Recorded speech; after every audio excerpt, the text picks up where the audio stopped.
Hey everybody, it's Xavier with the charts. If you'd like to see more videos like this, be sure to, of course, subscribe so that you don't miss out on future content, as well as like the video so that it gets shared with other individuals. And if you really want to show a little bit more support, and if you're interested in making an M1 portfolio, my link will be at the bottom in the description box. And now for today's video. Hey, what's up everybody?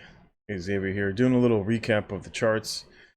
So this is basically the Dow from yesterday, kind of like I said in my last video, where I was expecting the market to roll and then come back down and retest, which is exactly what we did throughout the day. We had a low of 27.6, and it was about that 27.5 mark that we hit here multiple times here, and then over here with a retest here again.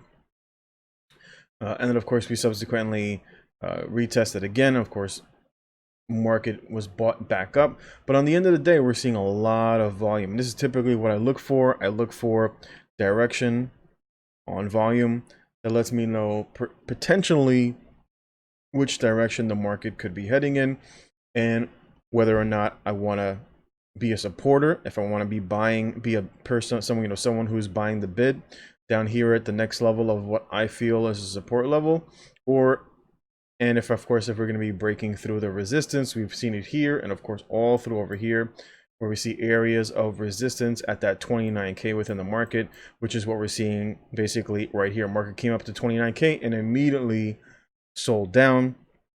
Not necessarily news related, but again, which is why it's important to pay attention to both, highs and lows, areas of support and resistance, and pay attention to see if we're getting any volume to the sell side at these areas of support and resistance, in which we are. It's basically what we're seeing. We're seeing a lot of volume coming in over the last 2 days, related to where we have a bit of resistance. 29K is going to be an area of contention.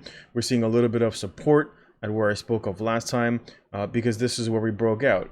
Areas of resistances, when we finally do end up breaking out, should be your areas of support. It's typically what you should look for, whether you're a long-term trader, whether you're trading for weeks, months, or even years, or if you're someone who is just literally maybe you're trading the chart for the day, you're a day trader or you're a swing trader. You should be paying attention to what the charts look like in your areas of support and resistances, and of course volume to confirm that yes, sellers are either coming in at this area of resistance, or buyers are starting to step in at an area of support, to kind of either give you some sort of a confirmation that, of course, you are correct in your thinking. It's typically what I usually do for the vast majority of both my short-term and long-term trading, just because it's what works. It's what works for me, and it's very easy to show. You can see it time and time again, within just about every single chart. Typically, of course, you need to utilize patience, because if you're looking at a chart and you're seeing wild swings throughout the day, like in, for example, yesterday, where you see the market shoot all the way shoot all the way down. Same thing with Apple, right? You look at Apple shot all the way down to an area of support and then immediately slingshot back up. If you're holding the stock for you're a long-term holder, but you're sitting there watching it on the daily chart, and you start to see the stock come all the way down, you might start to feel a little bit of anxiety. And that's why I typically say, if you're looking to hold the stock for weeks, months, or a year longer, typically don't pay attention too much to what you see from the day-to-day basis. Pay attention to where the day ends more than what's going on within that particular day, because you might be in the stock and you see the stock rocking all the way down. You're like, oh my god, all the buyers have disappeared, all the sellers are stepping in, I need to get out of my position. And you panic sell, at the end, towards the middle of the day, the stock comes all the way down to 12. You're thinking to 112. You're thinking, is this stock going to go all the way down to sub 100s? And then the stock shoots all the way back up, and then you're kicking yourself, feeling foolish for having sold early. You end up getting shaken out of positions where you don't necessarily need to. Even if this happens both if you're a swing trader as well as if you're a long-term trader. I see a lot of people that make those mistakes, that they look at the chart, they get, they day trade their buy and hold positions, or they day trade, stocks that they're swinging, that they want to swing for, a few weeks or maybe a few months, but then they're day trading their position. which often leads to shakeouts. So I pay more attention to where the day ends on the chart than necessarily what's going on within the day. Obviously, barring no real news, but of course, company shattering news for whatever reason, or like a war that breaks out that would cause the market to, the market or the stock to go in a specific direction. That's a different story.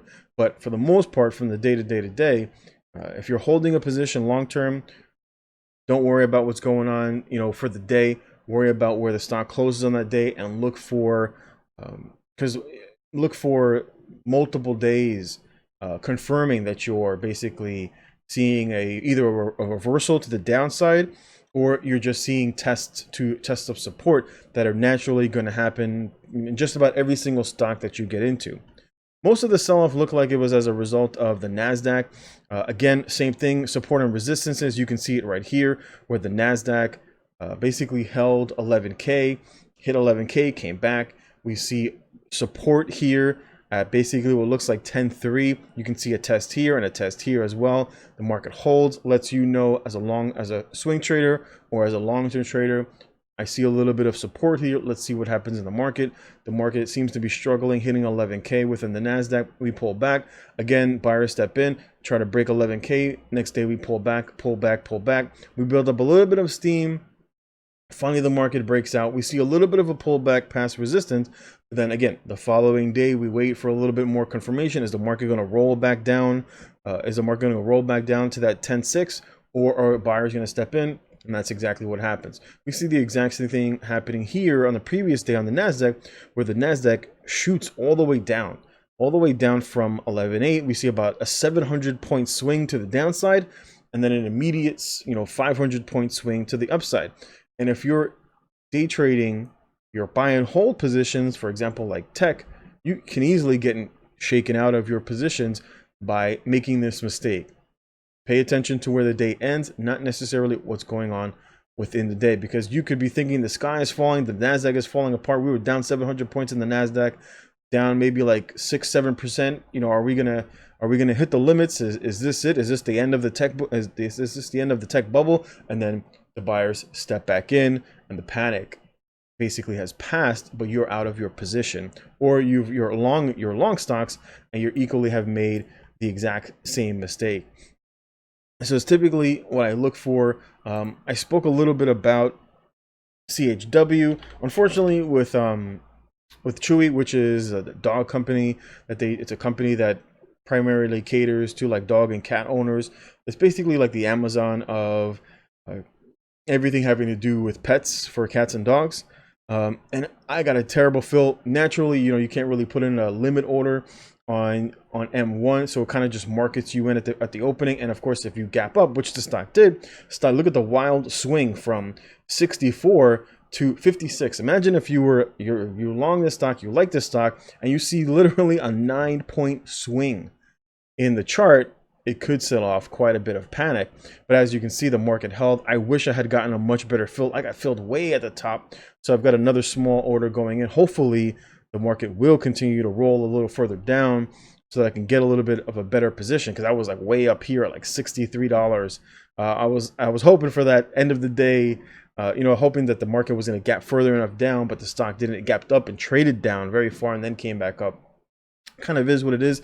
Did it pretty much what I was expecting it was going to do, but unfortunately, if you're an M1 Finance, you really don't have the opportunity to say, okay, I want to put in a limit order at this price. You're kind of at the mercy of the market in those perspectives. That's kind of one of the limitations with M1. It's not like a traditional, you can open up an IRA or a traditional broker where you can actually have access to those buy limits and sell limits. So you know that the stock is going to hold, let's say you want to get in at 58, but unfortunately you get marketed in, you get a terrible price. But it's one of the good things about having both, which is why I have both. I have an M1, but then I have your traditional sort of a broker, so that I can, when I want to swing, I can take advantage, put my limit orders in, wait for the rally or wait for the sell-off, etc. So I do recommend, at the very least, having both. An M1 is good because it's kind of like that set it and forget it portfolio, where you can just have the money just kind of flowing in. You can have your dividends flowing in. You can have like your automated or you're kind of dumping into the portfolio every week or every month, however you choose to do it. But it kind of just automatically goes in. You don't have to pay too much attention to it. But then you can have that sort of small portfolio where you can put in your limit orders, especially once you get a little bit better at paying attention to support and resistances with volume confirmation. Makes it a little bit easier where you can kind of pick these positions. It's typically what I do both from my M1 portfolio. Again, yesterday, the market was down. Just about every market basically was down. The spiders, the Nasdaq, and the Dow was down, but of course the portfolio for the 1 day held up 0.62%. Previous day, I think we were down 0.76. So we made a little bit of that money back, of course. And like I said, I do have a little bit of money going into CHWY. Hopefully it will gap down. So I'll kind of average down because I'm in at like 63, which is a pretty terrible fill. Nothing I can do about that. So basically going to be adding a little bit more money, just about that 24K mark. Going to dump some money back into the portfolio next week. So we'll probably hit that 25K mark. On the road, I'm probably going to end up dumping the vast majority of those funds into my dividend portion, as of course this is a dividend portfolio, but I do have a little bit of tech. It's basically my risk portion of my portfolio, so that there are certain positions that will do well. You know, if you're someone who plays Apple or Tesla, or for example, Dave & Buster's, we saw a little bit of a comeback in Dave & Buster's.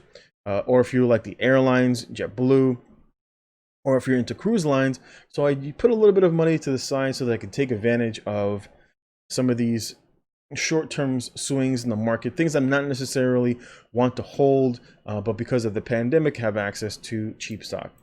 One thing I did want to touch on was Wells Fargo. I know there's been a lot of news. We know that there's been a little bit of news with Warren Buffett, of course, selling bank stocks, among other things. There was a little bit of news about selling that's going on in Wells Fargo, but we're not really seeing a lot of movement in the stock. For the most part, we're kind of stuck between that $24 and $26 range. I'm waiting for a little bit of a breakout. You should be able to see that right here, where the stock basically was bouncing off of 26 for multiple days, dipped down a little bit, came back, retested those 26s, fell down, retested 26s again, coming back to the downside, and again trying to push past 26.